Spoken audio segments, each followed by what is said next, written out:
Gaya hidup organik saat ini sudah menjadi sebuah tren dan juga kebutuhan bagi masyarakat.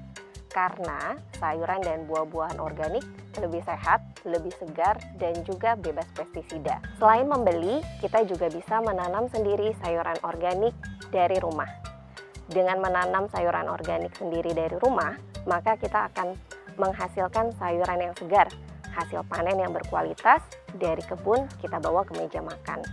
Selain itu, kita juga dapat meminimalisir jejak karbon. Ada mitos yang berkembang di masyarakat, bahwa mereka yang bisa berkebun hanyalah yang memiliki tangan dingin.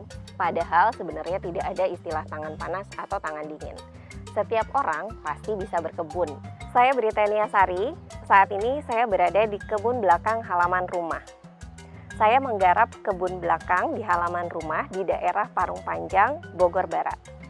Saya tinggal bersama suami dan satu orang putri. Selain berkebun, saya juga mengajar kelas bahasa Perancis untuk anak dan juga dewasa. Awal mulai saya berkebun pada tahun 2014. Pada saat itu, saya ingin memperkenalkan kegiatan minat dan bakat kepada anak. Salah satunya yaitu berkebun. Dengan berkebun di rumah, maka kita akan menghasilkan banyak sekali manfaat. Kita bisa memetik langsung sayuran segar dan juga rasanya sangat manis sekali ketika baru sekali dipanen ya. Selain itu juga kandungan gizinya adalah gizi yang terbaik karena baru saja dipetik. Bagaimana cara berkebun di halaman rumah? Kali ini saya akan mengajak mom semua untuk berkebun mulai dari menyemai benih. Yang pertama harus mom siapkan adalah unsur-unsur alam berikut. Yang satu, tanah. Moms bisa mencari tanah di halaman rumah atau bisa juga membeli tanah lembang di toko pertanian. Lalu yang kedua, kita punya pupuk. Pupuk yang biasa dipakai bisa menggunakan pupuk kandang sapi, kambing, atau ayam. Atau moms juga bisa menggunakan kompos dari hasil komposter di rumah. Selanjutnya kita punya sekam bakar. Nah, nantinya kita akan mencampur ketiga unsur ini untuk menghasilkan media tanam yang sehat untuk sayuran. Selanjutnya kita punya sekam mentah. Nah, sekam mentah ini biasanya menjadi mulsa atau penutup tanah untuk kita taburkan di atas pot. Selanjutnya kita akan mengenal peralatan-peralatan yang dibutuhkan untuk berkebun di rumah. Yang pertama, moms bisa menyediakan tray semai. Ini bisa dibeli di toko pertanian. Atau moms bisa juga menggunakan cup-cup kecil bekas agar-agar. Tapi jangan lupa ya, bawahnya diberi lubang agar airnya nanti keluar. Kita juga menyediakan benih. Nah, untuk benih ini, benih sebenarnya terdiri dari dua macam ya.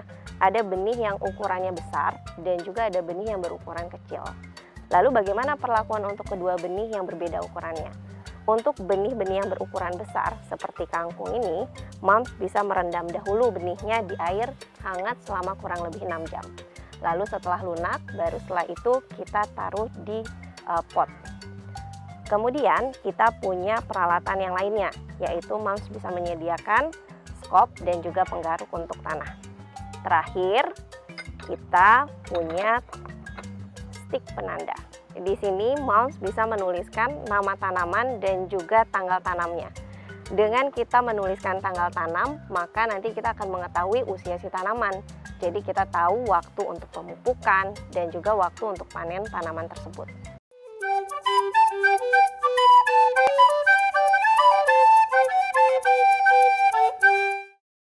Untuk mengetahui info tentang berkebun dasar dan juga kelas-kelas berkebun, moms silahkan follow Instagram Ketumbar WS.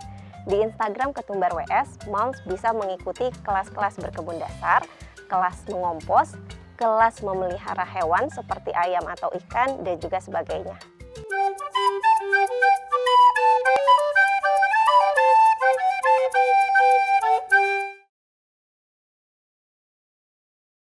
Nah, sekarang saya akan mengajak moms semua untuk menanam kangkung langsung di pot. Nah, moms bisa menggunakan pot ukuran 35 cm, minimal 35 cm. Kenapa? Karena dengan pot ukuran 35 cm, maka kandungan unsur haranya akan mencukupi pertumbuhan si tanaman selama 1 bulan ke depan. Yang kita butuhkan adalah tanah, lalu setelah itu pupuk. Pupuk ini nantinya akan menutrisi tanaman kita, lalu setelah itu sekam bakar. Sekam bakar ini sangat bagus untuk porositas tanah. Jadi air akan mengalir dengan sempurna dan tidak menyebabkan akar menjadi busuk. Oke, Yuk, selanjutnya kita akan mencampur media tanam. Moms bisa mencampur dengan komposisi 1:1:1. Sekarang saya akan coba mencampur dengan komposisi 5:5:5.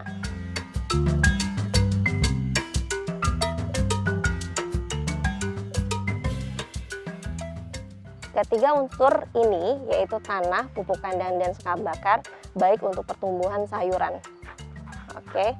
Nah, setelah tercampur rata, Moms bisa simpan pot ini selama 3 hari ke depan. Jadi tidak langsung digunakan karena campuran antara pupuk, sekam bakar, dan tanah menghasilkan panas. Dikhawatirkannya benih tidak akan tumbuh dengan baik atau nanti akarnya akan menjadi rusak. Kita akan mulai menanam benih kangkung di pot. Moms semua bisa buat jalur tanam. Oke, saya buat sekitar 5 jalur tanam untuk memberikan jarak antara tiap benih. Lalu setelah itu kita taburkan benih di atas setiap lubang. Saya merekomendasikan tanaman kangkung untuk ditanam oleh pekebun pemula karena tanaman kangkung ini cepat sekali tumbuh.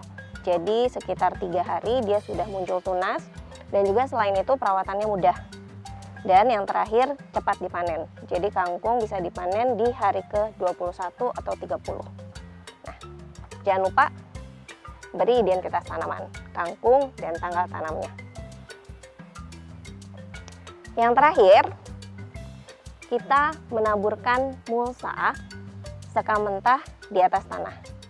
Jadi Moms semua bisa menggunakan mulsa atau penutup tanah, menggunakan sekam mentah, dedaunan kering, ataupun cangkang telur.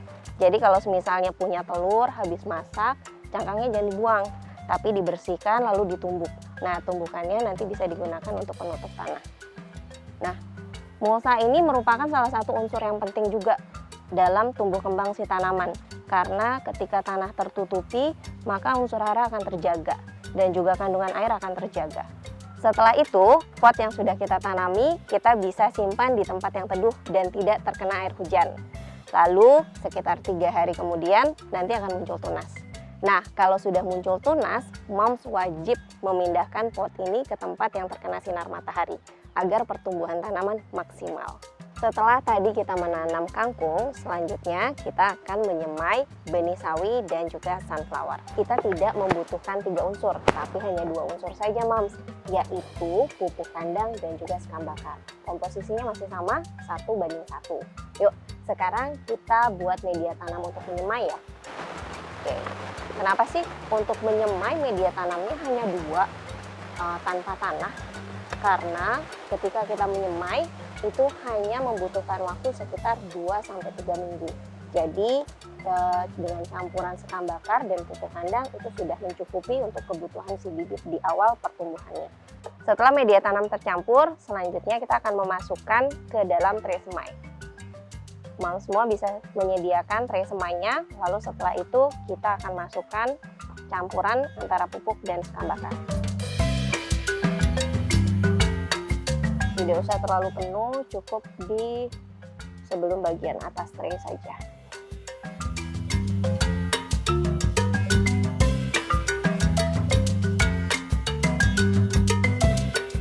Oke, sudah rata ya. Selanjutnya kita akan memasukkan benih sawi. Nah, ini adalah benih sawinya. Benih sawinya ini ukurannya kecil-kecil ya. Nanti Moms bisa memasukkan jumlah benihnya dalam satu kotak ini maksimal 2 benih. Jadi kalau misalnya benih yang pertama tidak tumbuh, maka ada benih cadangan. Yuk, kita mulai buat lubang di bagian tengah. Lalu nanti kita masukkan benihnya. Kalau misalnya Moms kesulitan untuk memasukkan benihnya karena ukurannya kecil-kecil, silahkan jika mau menggunakan pinset. Buat lubangnya jangan terlalu dalam ya Moms. Tutup. Lalu yang terakhir, jangan lupa kita berikan identitas tanamannya.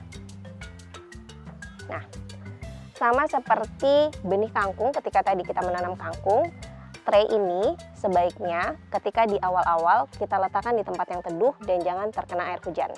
Lalu setelah muncul tunas, walaupun sekecil apapun, wajib diletakkan di tempat yang terkena sinar matahari. Karena tanaman sayuran membutuhkan sinar matahari.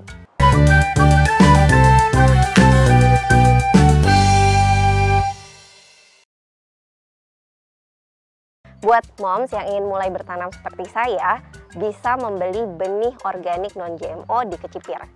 Silakan kunjungi website kecipir.com dan dapatkan cashback 40.000 untuk pembelian perdana.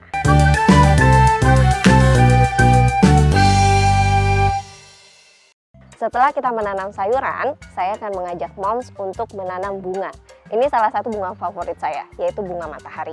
Nah, saya menyarankan moms semua untuk tidak hanya menanam sayuran saja, tapi juga menanam aneka bunga. Karena semakin beragam isi kebun kita, maka kebun kita akan semakin sehat. Bunga juga akan mengundang datangnya serangga. Nah, serangga itu adalah pembasmi alami hama. Oke, salah satu bunga yang disukai oleh serangga adalah bunga matahari. Yuk, sekarang kita mulai menyemai bunga matahari ya. Ini di bunga matahari ada bagian yang tajam dan ada bagian yang tumpul. Mom bisa masukkan bagian tajamnya ke tengah tray. Voila, ini dia semaian bunga matahari.